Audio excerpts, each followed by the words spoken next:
суд на правдата во Хаг, формиран токму за тоа, кој што на 11 декември 2011 година кажа дека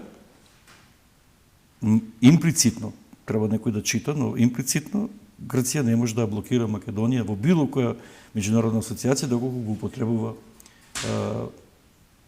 акронимот поранешна Југословенска република Македонија. Но тоа за челниците на Европската унија тогаш и потоа и денес не важеше ништо. И од тука е проблемот.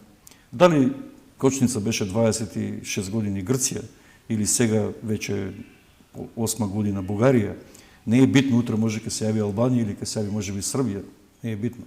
Битно е дека тие држави околу нас, Бугарија и Романија, сега Албанија е членка, Србија и Црна Гора, односно кандидат членка, Србија и Црна Гора, со проблематични ситуации со нивниот територијален интегритет Србија, заради решениот проблем со Косово, кој што е многу поголем проблем од нашиот спор со Грција, 2013 година Европската унија како piece of cake им даде право да почнат преговори.